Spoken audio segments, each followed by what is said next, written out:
Good morning, ladies and gentlemen. Let me get the cats herded here. Yeah, Hank, you've got that one. Charlie, you got that one. Huggy's going to be last, and we got Mark over there.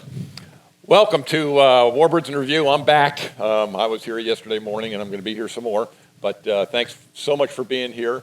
And I'm going to quickly introduce our panel here. And then we're going to get into the A-37 that is the topic of our program today. And first and foremost, and please don't get up, this is, you look out here and you see history, heroes, and heritage. Well, let's just take the middle one right there. And the first guy I'm going to introduce is this gentleman to my left here. And his name is Hank Hoffman. He's the guy you just saw up there. And this is our guest of honor, and this is our hero right here. Hank,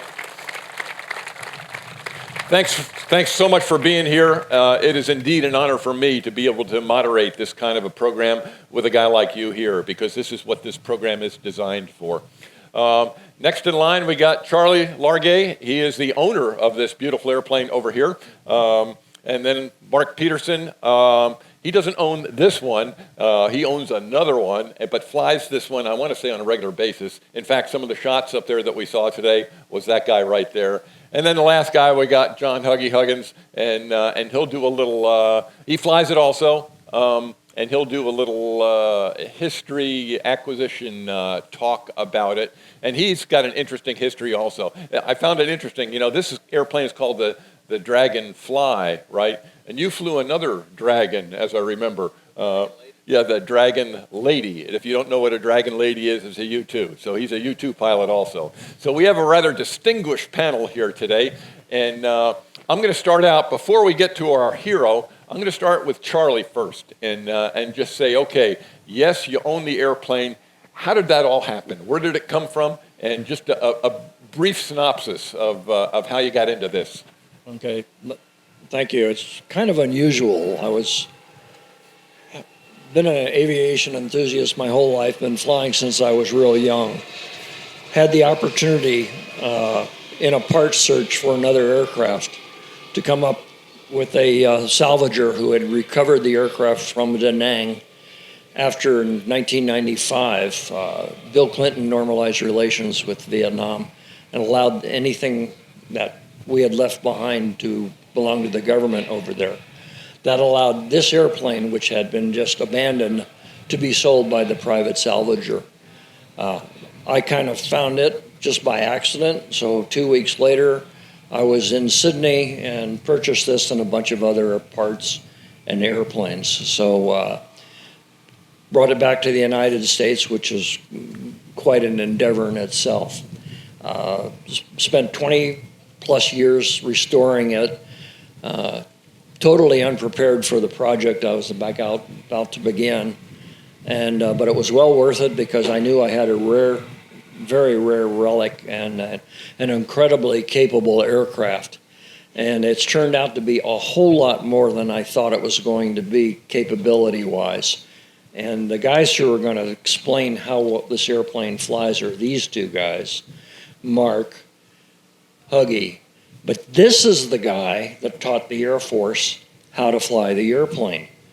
And I'm talking about in Vietnam, he was sent over basically with a squadron and in very short notice, take the airplane over there and see what you can do with it, because this is a test flight for a test run with just a limited amount of airplanes and people. And you're going to get 12 months to prove the airplane. And they did things with this airplane that everybody wished they could do today, accuracy. It was, and they flew it day in, day out, and they were incredibly successful. I've just enjoyed building it, and now it's flying after so many years, and we're getting to share an airplane that's awfully rare. And it's close to 100% right now, too, isn't it? In terms of structure, performance, et cetera. I left the airplane exactly the way it came out of Vietnam, except for a small piece of glass on the in the cockpit instruments. Everything else there as it came out of Vietnam, the instrumentation, the armament, the pylons, the gun, the minigun in front. They tried to keep it, including the mistakes that they had made in Vietnam after they repainted over there for some repairs. Obviously, it's got bullet holes and dings and dents all over it. So I wanted to show what the airplane looked like. It's got 2,200 hours of combat time. And Mark and Huggy can explain what the history is of the aircraft after I got it and we got it flying. Yeah, and I'll turn it over to Huggy now and talk to us about the restoration. Okay, he brought it back from Australia. And then it's like, okay, here it is. What do we do next? Yeah, let me cover a couple things on that, too. 2,200 hours of combat time, as he said, flying over there. The aircraft, if you look at the tail number, it says 68 dash.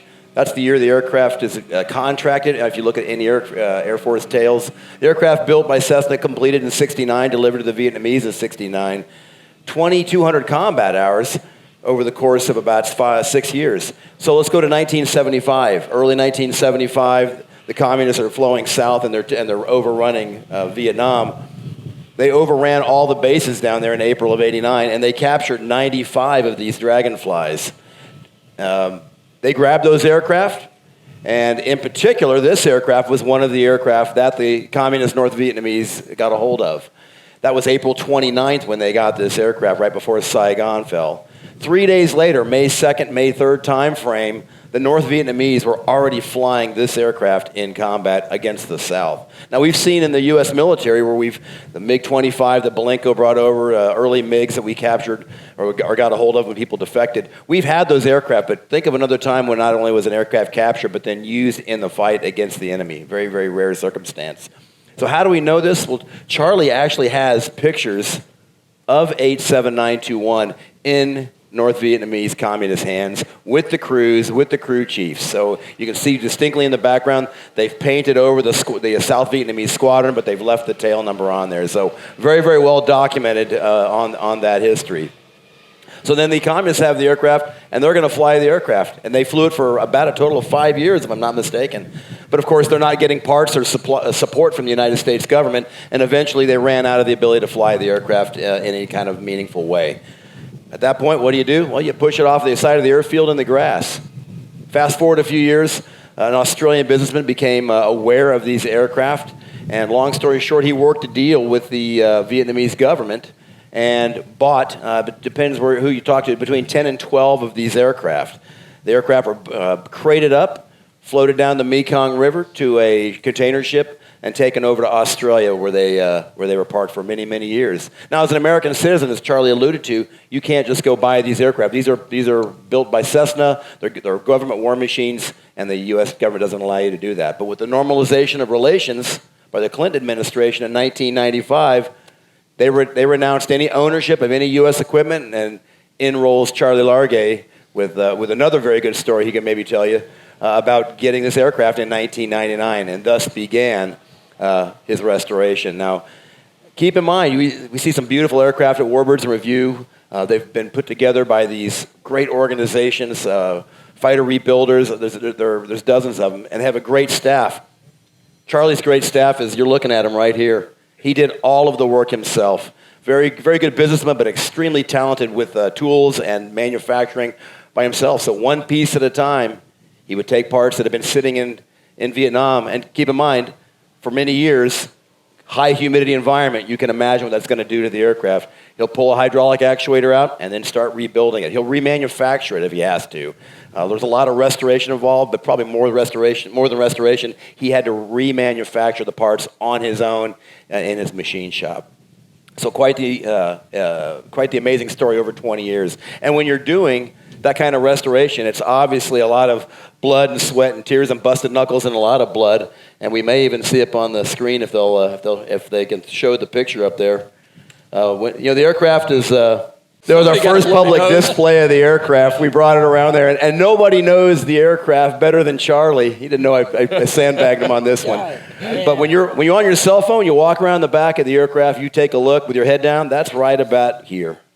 So Charlie went around the back of the aircraft and caught it. So we had a little bit of fun with Charlie bleeding all over the ramp. So Sorry, Charlie. Thank you very much for that. Appreciate it. I didn't know you were doing that one. Oh, man. So that's really the overall background of the aircraft. But before I turn it over, I do want to say, the aircraft is like he said. He didn't build it to be a show aircraft. He built it to be an aircraft that all of you could come out there and see what a piece of history looked like Colonel Hoffman, what he did, what it looked like when he flew it. And it's so authentic. And actually, on that note, for the authenticity of this, I want to thank the reenactors that were out here earlier. They add such a big element to just the feel and the uniqueness of this whole experience. So thank you to them. And so what you're saying is Hank could right now jump in that thing, and if we weren't careful, you'd hear it start to crank up, and away he'd go. Away he goes. He could do it. All right, with that, I'm going to turn this over to our hero here, and I am honored. I am absolutely honored, Hank, to bring you to this crowd. We are fellow Academy graduates, I am very proud to say. Fellow American Airlines pilots, also proud to say, both retired. And like I said, two Distinguished Flying Crosses, 19 Air Medals. He flew this thing for real. 3 sorties a day, maybe even more. I'm not sure. No, 3. Okay. And so, Colonel, I'm going to turn it over to you and let you tell a few stories. Thank you, sir. You're welcome. I was going to start with why and then go to how on this airplane. The movie kind of took the wind out of my sails on why. The reason was we were running out of close air support. The A-1 was old and being retired, and we needed a replacement. We needed it right now. What we really needed was the A-10. We didn't have money for that. We had money to, if you take an existing airplane, a T-37, and you modify it, you don't have to test it as much. That makes it cheaper. You have existing things with the manufacturer where they can slap it back together. That makes it cheaper. These things, the Air Force paid $161,000 each for them in the 60s. That's about what you pay for a Maverick missile right now, and you can reuse these. It's a pretty good deal. On the other hand, you have to put some effort into putting the bomb where you want it to go. So that kind of leads us into why. The competitor for close air support in this airplane was the F-100. We had, when I first got to Vietnam, we had 3 F-100 squadrons and 1 squadron of A-37s. And when I left, it was reversed. There was 3 squadrons of A-37s and 1 F-100s because we were running out of F-100s too. The difference in the F-100 and the A-37 was this airplane and the other one carried almost exactly the same armament. This guy could carry a little more if you put your mind to it. But this was a third the size of the F-100. And when I went by the squadron and checked the records, this guy was also taking a third the number of hits that the F-100 was per aircraft. So it was hard to hit. It's a little tiny airplane. That was a good deal if you were flying them. By the way, please don't call me a hero. I didn't do anything heroic. I just did what I was told to do. And lots of people feel like that, and I meant to start with that objection, and I forgot about it. Okay, so we're going to why. Anything supersonic has a cornering speed over 400 knots. This one, fully loaded, has a cornering speed of 320 knots. What does that do? Cornering speed is the tightest turn you can make. If you are bombing the ground, the trick with it is to get close to your target so that you can hit it, and not so close that you run into the ground afterward. Having a low cornering speed like this one does means that you could get lower and not kill yourself. That's a really good deal. So the F4, for example, I know for sure its cornering speed was 420 knots. This one is 320 knots. The F4 was doing its close air support. They were dropping from 6,000 feet. That meant if you were doing a 30-degree dive, that your target over here was 2 miles away from you. They could barely see the damn target, much less hit it. And the F-4 was known for spraying bombs all over Vietnam. We were dropping from 1,500 feet. All right, the bottom line though is how close, how accurate were you? Okay, how close could you put that bomb to that target down there? Well, since I was only a half a mile away from the target as opposed to 2 miles, I left Vietnam, I think, with a 5-meter average, 15 feet away from where I wanted it. That was a pretty good deal. I can recall putting it in a cave mouth because they needed it in a cave mouth. I can recall hitting the front windshield of a truck. And I apologized to the forward air controller afterward. I should have hit short and rolled the napalm up under the truck. But I'm pretty sure they couldn't use it afterward anyway. But the only weapon system that you were using, you had a depressible pipper, and that was it, right? I mean, there's, the modern day weapons out there, or airplanes out there now, have a weapon system where we, like in the F-16 when we flew it, we had the CCIP, continuously computed impact point. Here you got a pipper that you depressed and then said, okay, here's my dive angle, here's my airspeed, and away you went. That's it. That's what we had for a gun sight. It worked pretty well. Actually, with the napalm, what I found was if you got close enough to where the target filled the sight, you couldn't miss it. But you weren't going to go very far over it either. You could only do that with napalm. We also carried cluster bombs. They don't use napalm anymore. Apparently, it hurts people. And we only want to blow them up. We don't want to hurt them. Doesn't make a whole lot of sense to me, but I'm not Secretary of Defense either. So we carried napalm. We carried cluster bombs. Cluster bomb was a bunch of hand grenade-sized bombs, and you pushed them out to the back of the tube here, and they would arm by spinning. And if they spun fast enough, they were armed. And when they hit something, they would blow up. In some cases, they had a timer on it. They were nasty, and we didn't like to hurt people.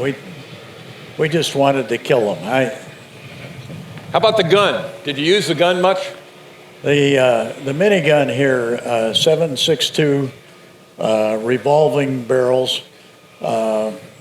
Was not very effective. It was fun to use.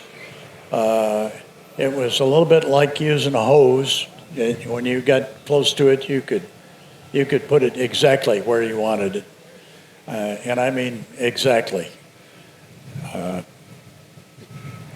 But it was not very effective. This is the caliber weapon they were using on the president the other day, 7.62, and. In the jungle, if there was a branch there, a branch would deflect the thing. Whereas if you had a nice 50 caliber in here, it would push the branch out of the way and do the job. Wasn't very effective. Loved it.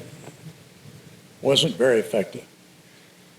Let's see, while I'm here, so we got to get close to the target to bomb. While I'm here, I'm going to talk about the airplane a little bit. Tip tanks are added to the basic T-37.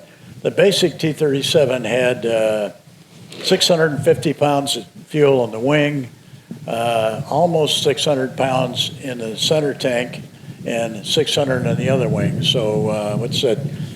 1,800 pounds of gas is all you got in the 6,000-pound T-37. These things here, one on each side, have almost 600 pounds that you add, and these things will add almost 600 pounds. You'll see the wing stations here. The more things you can add under your wing, the more deadly you are. So we had more stations than the F-100 did, for example, so we could do a little more damage. They were graded by gross weight. The one on the outside would hold a 250-pound store. This one would hold a 500-pound store, and these two were good for 750 pounds. Who knows how much a 750-pound bomb weighs?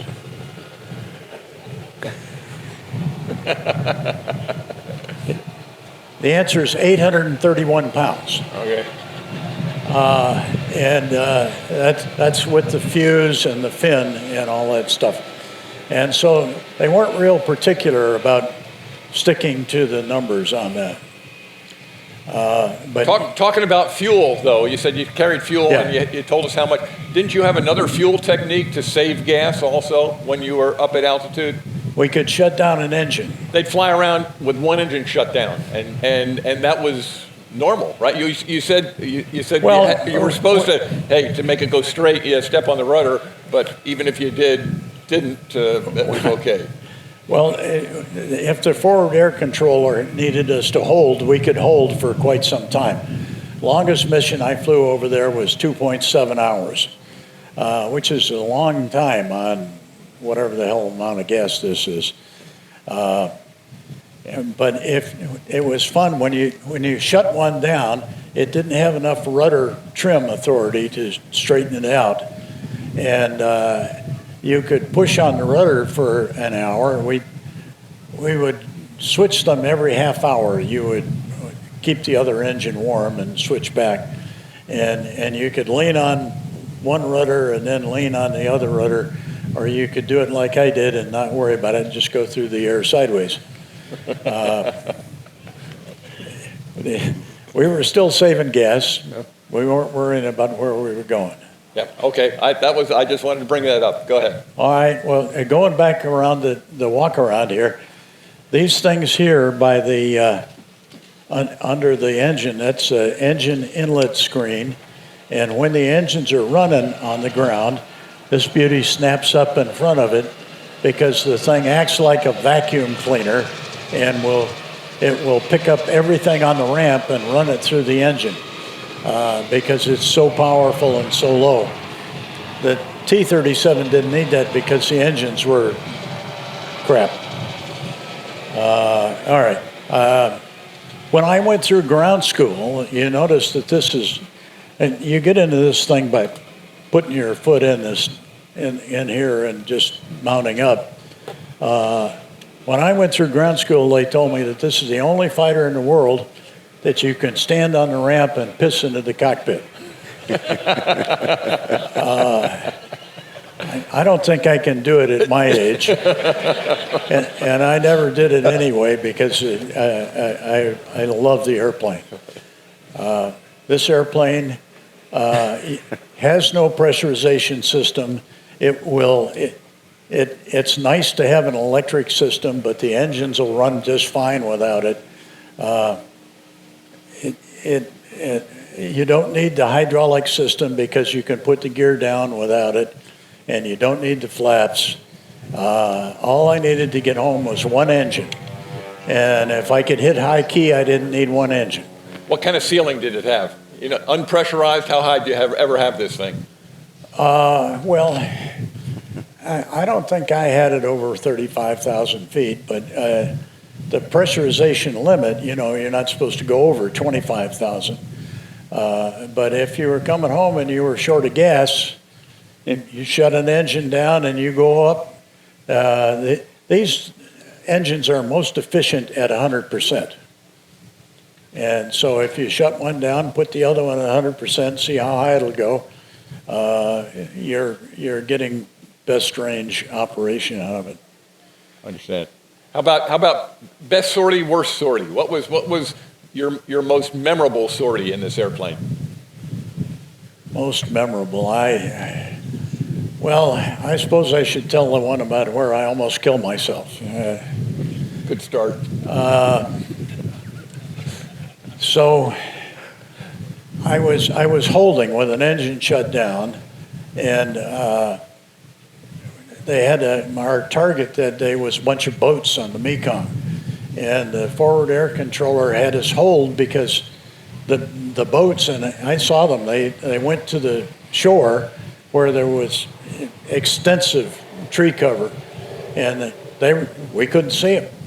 And he said, "Can you hold?" And I said, "Yes." And I had shut one down and shut the second one down, so I'd shut one down for about a half an hour, and they decided that they'd waited long enough, and they came back out on the Mekong. My forward air controller was also running out of gas, and he says, "You see the target?" And I said, "Yeah." And he says, "Well, I'm going to mark it as far away as I can, but I'm required to mark it." And he pulled the nose up and shot that rocket off into God knows where. And he says, you see the boats on the river 1.5 miles east of my mark?" And I said, "Well, yeah, I still see them." And he says, "That's your target." And so I'm getting ready to roll in, and I'm up at 12,000 feet, which is real high. They can't see us, don't know we're coming. But I got to restart the other engine. I figured it was good to go into combat with both engines running. And I'm starting the engine. He says, can you strafe with bombs on board?" And I didn't know the answer to that question, and my wingman didn't know either. And so we gave him the old salute and said, "Well, we'll give it a try. We've never done it, but we'll give it a try." And what that meant was, of course, that I just gave you the lecture on maneuvering speed. We should have been at 320 knots maneuvering speed instead of the 300 knots that we normally strafed at. And I went in at 300 knots because I was dumbass pilot, and 300 knots is what we strafed at. So I'm doing 300 knots, and I'm throwing switches with both hands because I got to clean up the don't bomb and the do strafe business. And I get there, and I get the first boat in line. I get the sight on him, and I squeeze the trigger, and nothing happens because I haven't done the master arm switch, which is located right here. And so I reached up, slapped on the master arm switch, and did what you're not supposed to do. I should have gone off dry, and young and invincible. I pulled up to the last target, and I put a burst in him, and I pulled back on that stick, and the airplane smartly changed, and I put the power up, and it kept going down. And I recall there was a mast on that boat, and I said, "Oh shit, I'm going to hit the mast," and I didn't. It went by on the right-hand side. I said, "Oh good, I'm safe now," but I noticed I was still going down. And the mast wasn't very high. It could have been 25 feet above the water, maybe. But here's another lesson in aerodynamics for you. You get in effect at half the wingspan. The wingspan on this airplane is 32 feet. So along about 16 feet, I got a little extra lift out of the thing. And I figure I didn't have anybody watching at the time, but I think it went low enough to where it gave you a rooster tail, like you see from the power boats. Anyway, it scared the bejesus out of me, but I was still flying, so we went back to work and strafed, and then we did the napalm and the CPU on the boats in the shoreline because they ran for the shore again. My forward air controller, I never saw him again. He said he was running out of gas. I think he just left and said, "Cleared hot," and that was about it. That was your worst. Well, that was the worst. Your scariest, if you will. But the typical mission, we didn't really know where we were going. What we would do, they'd call you off alert, and then about 2 minutes later, I'm sitting in this thing with the engines running, and you get the orders from the command post. Talk to Rustic 1-8. He's at 320 degrees and 85 miles, and he'll be on frequency 323.5. And so I write all that down, and off we go, get armed, take off, point it in 320 degrees. When we get close, we try to talk to Rustic, and we get Rustic on the radio. Start down about 25 miles away from his location. Then we got to see him. And the good news is he's in a camouflage airplane like this, but the top of his wing is painted white. So if you see this little white finger moving around down there, that's him. And was he an 01, 02? Rustic was OV10? OV10. Okay. And do you fly as a two-ship most of the time, or did you do a lot of single ships work? No, two-ship all the time. The idea is to have somebody around in case you go down, they'll know where you are. Because the other guy becomes the rescue controller. And he takes over and says, comes up on guard and gets some help. Okay. I was going to ask Mark, some of the photos you saw, I'll give you a break for a minute here, okay? And we'll talk to Mark a little bit about flying the airplane. Like I said, in the video that you saw there, he did some of that work, and hey, fill us in on how you think this airplane flies. He flew it in combat, obviously, and talked about corner velocities and stuff like that. What's your opinion of this jet? Well, it's a wonderful little airplane. Handling is extremely good. One thing you got to keep in mind, for me, I fly the airplane at about, in air show performances, about 7,000 or 8,000 pounds. Hank was flying it at 14,000 pounds. So they're really, really different airplanes. Yeah. But for me, the thrust to weight is just spectacular. I mean, at air show weights, as Charlie pointed out, thrust to weight on this gets close to 1. And so the vertical performance is just astounding. Hank talked about the low corner speed, and that gives me a very, very tight turning radius. The handling, the roll control is very good, although it's a little different because it uses a combination of both spoilers and ailerons. And so first half of the stick deflection, you get ailerons only, and you get adverse yaw. And you continue into the stick deflection, you get spoilers coming up, now you get pro yaw. So as you're moving the stick around, your nose will go both directions. So, and there's no yaw damper in the airplane. So my tail wheel training, not working? Okay, sorry. My tail wheel training comes in handy because your feet are very, very active in the airplane. It is very, very important to keep the nose on line. Other than that, it handles a lot like a Cessna 414, only extremely well powered. One of the things I wanted to add to Hank's presentation just briefly is that Charlie pointed out, the airplane has a lot of redundant control capabilities as well. So it's even though it's not as battle hardened as the A-10, the airplane could take a little bit of damage and still bring guys home. So neat little airplane in a lot of ways. But for me, just flying in an air show environment, it's crisp handling, excellent vertical performance, great turning, and you never have to worry about energy. Get a little low on energy, you just push the fun levers a little further forward and it goes faster. Best example of that, my corner velocity at air show weights is about 240 knots, not the 320 that Hank was using at those weights. But I can do a min radius turn at about 4.5 Gs and come out of that at 240 knots, push the throttles up, go straight into the vertical. I don't have to worry about building energy, and I don't need an afterburner to do it. So great flying airplane for air shows. How about, you were talking about G limits. How about G limits in combat? Was that ever a factor? What's the G limit on the airplane?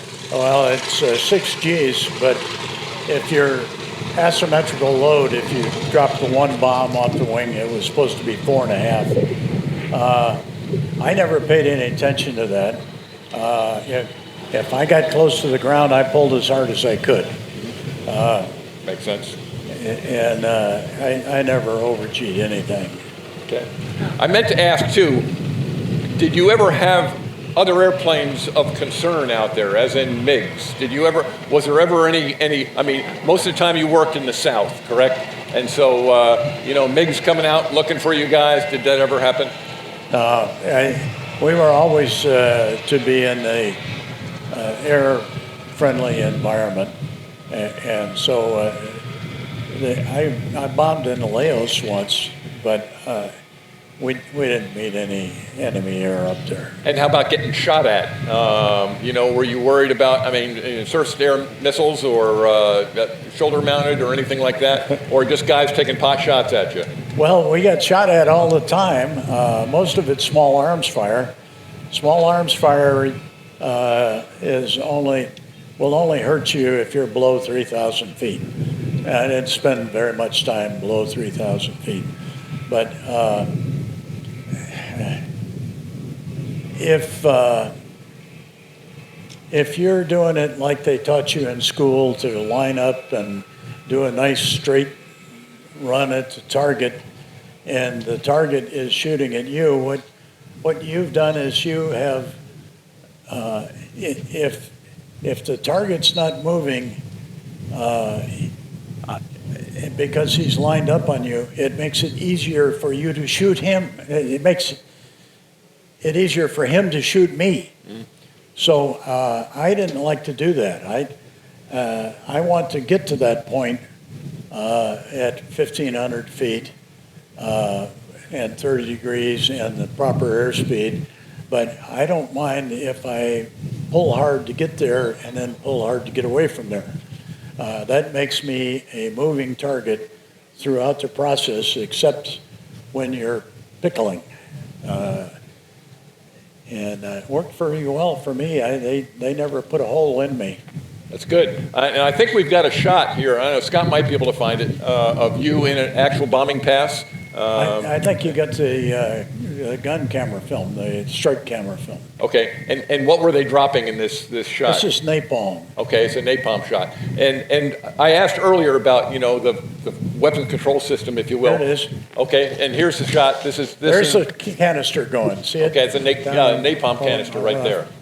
And the next thing you'll see is some white stuff, which is the smoke from the fax mark, and you'll notice the bomb goes right in there. Yep. You'll also notice it's a triple canopy jungle, and I'm not sure the damn napalm actually gets to the ground. And there's another one. Yep.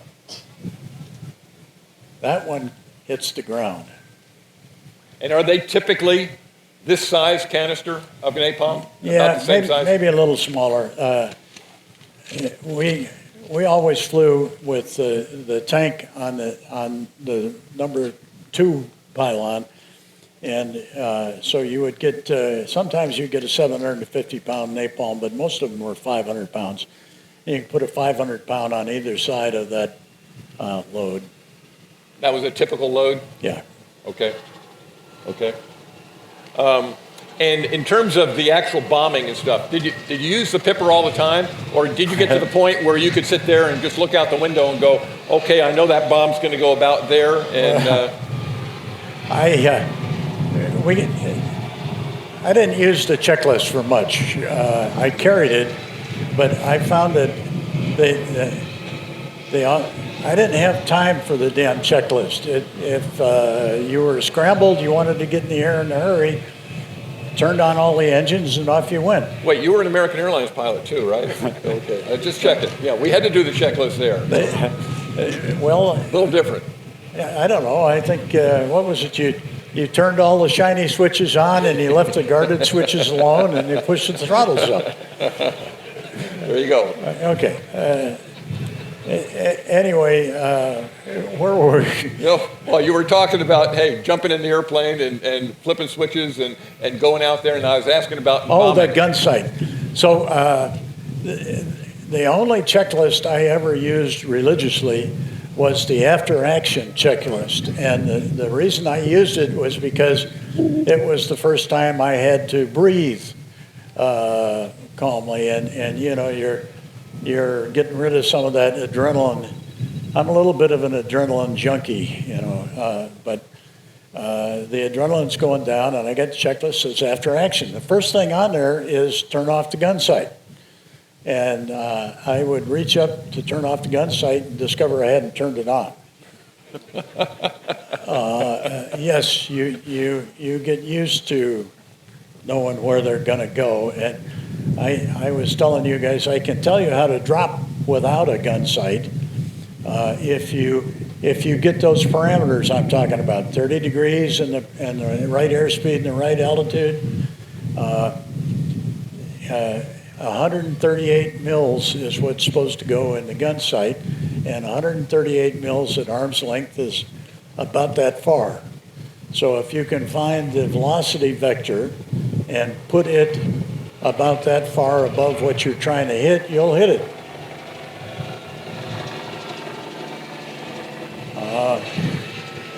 And the other way is, like I said, if you're dropping napalm and the target fills that gun sight, you won't miss it either. Very accurate airplane. Yep. Technical question: are the seats hot in this airplane? Are they? No, they're not. Okay. I was wondering about that, and so you got to fly with parachutes, so you got parachutes on there. Canopy to get rid of it. I'm trying to remember. Yeah, I got about 100 and something hours. This, by the way, this was the standard trainer I trained in. He trained in, and as they said in the tape, for 50 years or so, the T-37 is what we learned how to fly. But to get rid of the canopy, just a lever. Go ahead. Correct. Just open up the motor, we'll take it up. Okay. Just open up a little bit, and off it'll go. And off it goes. Okay. Good. All right. I'm going to ask these guys if we're getting close to wrap-up time, but things that we've missed now that we'd like to discuss. There's some other stories here. Probably not going to have time. Mark's got a great one about a Vietnamese pilot that, and come to us if we don't have. Well, do you have time now, real quick? Sure. I was at an air show in Moses Lake about a month ago, and there was a gentleman at the fence who motioned us over. Smaller gentleman, obviously Asian descent, and he started talking to me in broken English about flying this airplane. And I thought, wow, that's amazing. You flew in Vietnam, and his nephew was there and helping to translate a little bit. And he kept saying, yeah, I flew that airplane. And he finally came out, pulled his phone out.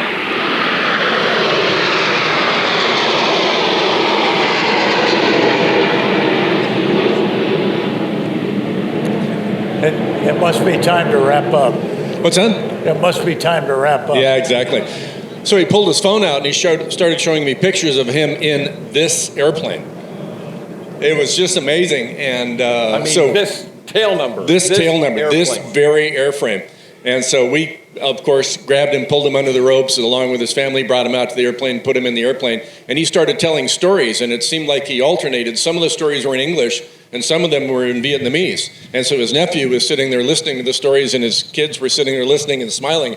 I had no idea what he was saying, but we enjoyed just listening to him talk about flying the airplane. We got some great pictures. I've stayed in touch with him. We're going to try to get some more information from him, but amazing story of just how much fun air shows and flying and operating these warbirds can be in terms of they're great to fly, they're fun to do, but the history and the people you get to meet is really the icing on the cake, so to speak.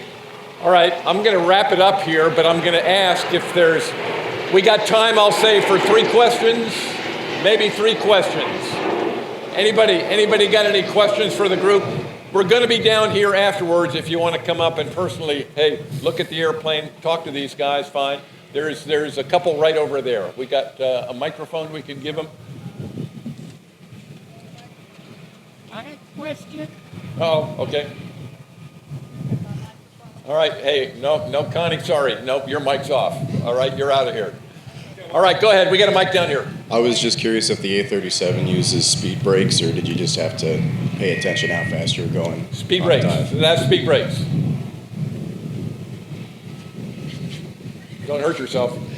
Big panel right behind the nose gear. Comes down behind the nose gear.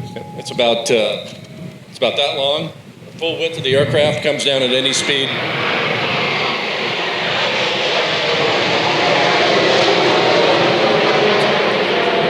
Let me take a stab at this question. The Italians are here. The Italians are here. If you're worried about how fast you're going, yes, you can slow down, but that doesn't help much. If you go past Mach 0.7, what happens is the tail is blanked out by the wings, and the stick doesn't do anything at all. And that's why it's limited to 0.7 Mach. I have done that. It's a very interesting experience. I don't recommend it. Okay, if I could, my microphone's working now. If you think of Vietnam, I know you think of General Robin Olds. The man was so respected and such a great leader. His daughter, Christina, is here.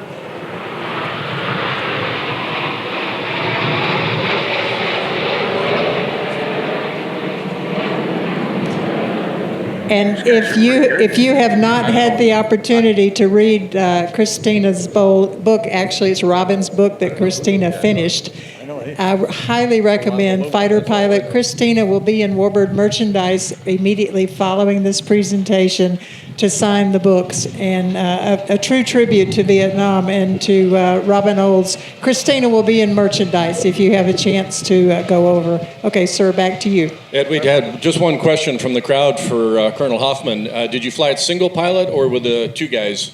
We were single pilot almost all the time. Every once in a while you had a new guy checking out, or occasionally had people who wanted to take a ride. I recall going with a helicopter pilot. So the way you get into a 30-degree dive is you don't push the nose over 30 degrees. It's kind of uncomfortable. What you do is you turn and you bank to whatever that is, 120, 135 degrees, and then you pull toward the ground. And as a helicopter pilot, he was very uncomfortable with being upside down and pulling toward the ground. Charlie, go ahead. One person asked, what's this airplane weigh with all this garbage on it? We're in combat ready. This airplane weighs 6,018 pounds, just like this, no fuel.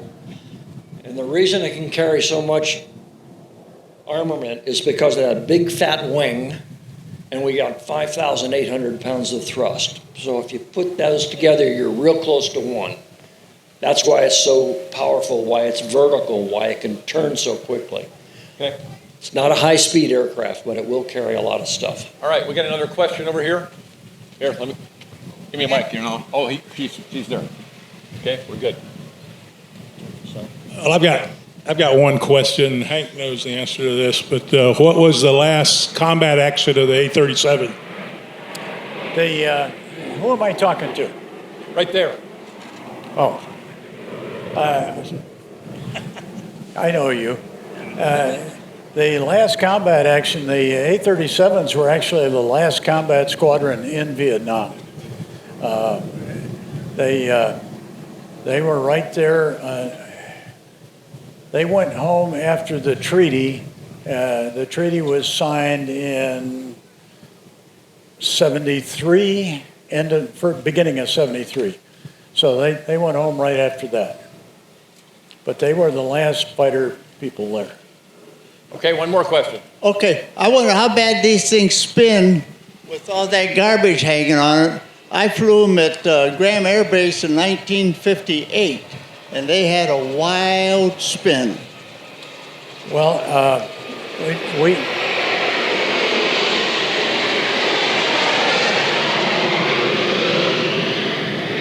my flight manual says that spin is a prohibited maneuver. Okay. Yours probably says the same thing. I don't, unless you were spinning the T-37.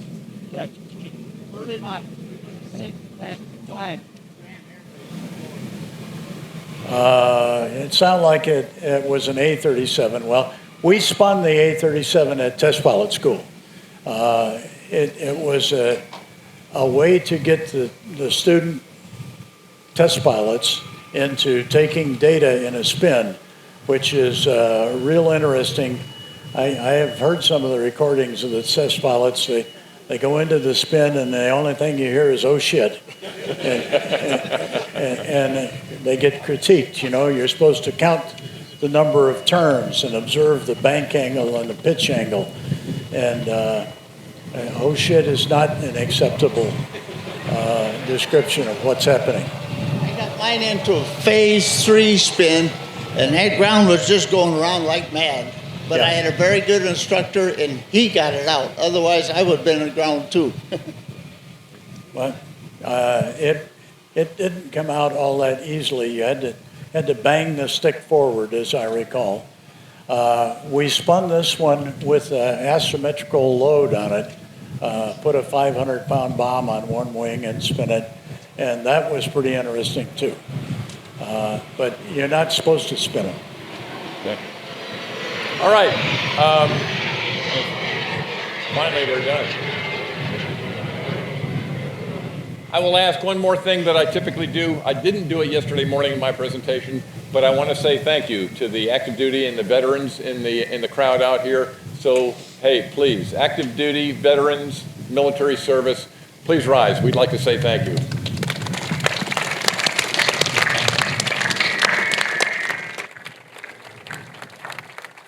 And with that, I'm going to say thank you first to Charlie for buying this aircraft and bringing it to us. It has been an absolute pleasure. Thanks to Mark for flying it, and he's got another one, and it's close to being totally restored at this point. And Huggy, thank you for your inputs and your flying. I won't call you a hero, okay? Thank you. But I'm going to say, Colonel, thank you for your service, and thanks for being who you are. We really appreciate it. Thank you very much.